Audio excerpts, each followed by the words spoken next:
Here is the New York Scalper applied to the SPY ETF.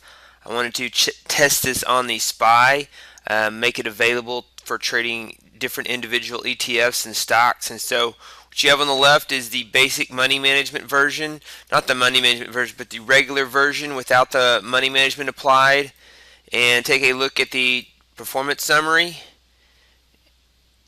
This is the past year. I'm showing 37,470.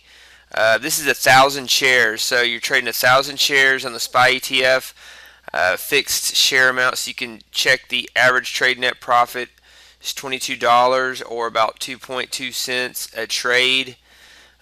Pretty low average profit per trade on 1,000 shares. Here's your graph.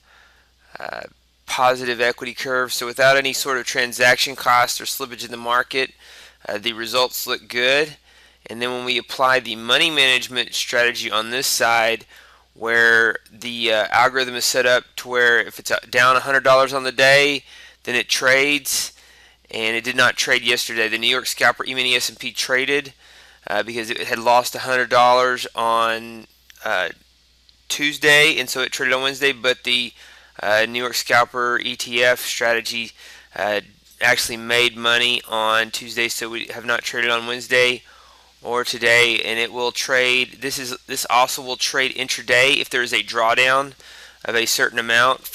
In the E-mini S&P, we start trading this if there's a $300 intraday drawdown on a closed trade basis. They're currently set this up for the $500 drawdown. So let's take a look. I'm going to click in this window so the performance summary will update. In the past year, you can see there's a boost of $25 average trade, and this is something that I just started testing and have not tested all the possibilities. 68% profitable, $47 average profit per trade, or 4.7 cents per share because we're looking at 1,000 shares. Pretty low drawdown, pretty good equity curve. I want to show you the inputs that you can have on this strategy. Also on this DLL, I've updated it so you can see what you see on this DLL is the blue line is the closed trade equity, while the yellow line is the open trade equity. And at the end of the day, you'll be able to see what the end of day equity is. It does not reset to zero at the end of the day like it does in the New York Scalper. I'm going to fix that one as well so you can see where you're at on the end of day net profit. But over here, let's take a look at the inputs. If you look at this strategy, you've got the number of shares. You can set this up stop per contract, and then that will stop per contract will work on the stop loss and the profit target. So we've got a $1 stop loss, a $0.7 profit target, or 70 cents. Also, the symbol is SPY. And so if you change the symbol that you're using in this strategy, this is enabled for several different strategies, so you can change it to whatever the symbol is within quotes. If you want to test it on Google or Apple or whatever markets you like to test or trade.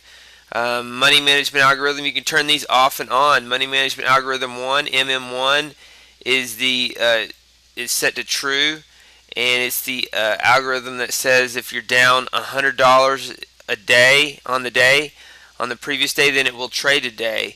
And so you could turn this off or on, or you could change the value in which you decide to trade it, being $100 down on the day, or $200 or $300.